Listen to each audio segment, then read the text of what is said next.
സിന്ദൂരാരുണ എന്ന കഥയിൽ ശവഭോഗം അല്ലെങ്കിൽ ടീച്ചർ പരാമർശിച്ച പോലെ ശവരതി എന്നതിനെക്കുറിച്ച് പറയുന്നുണ്ട്. അധികമാരും കേട്ടിട്ടോ വായിച്ചിട്ടോ ഇല്ലാത്ത ആ ശവരതി അതെങ്ങനെയാണ് ഈ സിന്ദൂരാരുണയിലേക്ക് വന്നത്? സിന്ദൂരാരുണ എന്ന കഥയിൽ യഥാർത്ഥത്തിൽ പറഞ്ഞിരിക്കുന്നത് കൂടുവിട്ട് കൂടുമാറൽ അല്ലെങ്കിൽ പരകായ പ്രവേശം എന്ന് പറഞ്ഞ അനുഷ്ഠാനത്തെക്കുറിച്ചാണ് പറഞ്ഞിരിക്കുന്നത്. അഘോരികളാകുന്നതിന് ആദ്യത്തെ കടമ്പ എന്ന് പറയുന്നത് എന്തിനേയും ഒരേ മനസ്സോടുകൂടി സ്വീകരിക്കുക എന്നുള്ളൊരു കൺസെപ്റ്റിലേക്കാണത് പോകുന്നത്. ഏറ്റവും ഉത്കൃഷ്ടമായ ഭക്ഷണമാണെങ്കിലും മനുഷ്യൻ്റെ വിസർജ്യമാണെങ്കിലും അത് മുന്നിൽ വന്നാൽ ഒരേ മനസ്സോടുകൂടി സ്വീകരിക്കാൻ പറ്റുന്ന ഒരു മനസ്സിനെ പാകപ്പെടുത്തിയെടുക്കലാണ് അഘോരി എന്ന് പറഞ്ഞ പദത്തിലേക്ക് എത്താനുള്ള ആദ്യ കടമ്പ. ഒരു ശിഷ്യനെ ആദ്യമായി കിട്ടുമ്പോൾ അത് അഖാഡ എന്ന് പറയുന്നൊരു സ്കൂൾ ഓഫ് അഘോരീസ് ആണ് ഉള്ളത്. അല്ലാതെ ഒരു ഒറ്റയ്ക്കൊരു അഘോരി ആകുന്നില്ല. പകരം ഒരു അഖാഡ അല്ലെങ്കിൽ നമ്മളിപ്പോൾ സ്കൂൾ എന്ന ഇംഗ്ലീഷിൽ നമുക്ക് വേണമെങ്കിൽ പറയാം, ഒരു ഗുരുവും അദ്ദേഹത്തിൻ്റെ കുറേ ശിഷ്യന്മാരും അടങ്ങുന്ന ഒരു കൂട്ടമാണത്. അതിൽ വന്നു കഴിഞ്ഞാൽ പടിപടിയായി ഒരു അഘോരിയെ വാർത്തെടുക്കുകയാണ് അവർ ചെയ്യുന്നത്.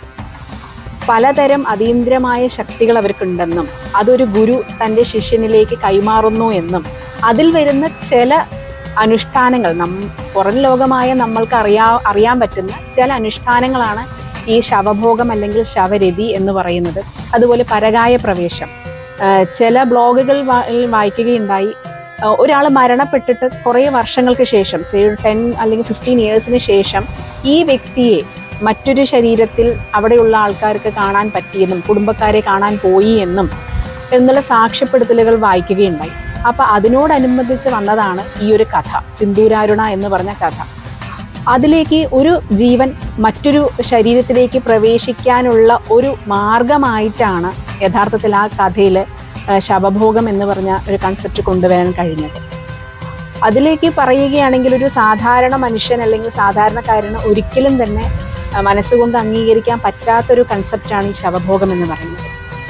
എന്നാൽ ഒരു അഘോരിക്ക് തീർച്ചയായും അത് ചെയ്യാൻ പറ്റുന്നുള്ളൊരു മാനസികാവസ്ഥ അല്ലെങ്കിൽ ഒരു അതുല്യമായ ശക്തി അയാൾ നേടിയെടുത്തിട്ടായിരിക്കണം അങ്ങനെയുള്ളൊരു അനുഷ്ഠാനം ഉണ്ടായത് അല്ലെങ്കിൽ ചെയ്യാൻ പറ്റുന്നത് എന്നാണ് വിശ്വസിക്കുന്നത്. യഥാർത്ഥ വശം എന്താണെന്ന് നമുക്ക് 100% അറിയില്ലെങ്കിലും വായനയിലൂടെ കിട്ടിയ അറിവ് വെച്ച് ആണ് ആ കഥ എഴുതിയത്.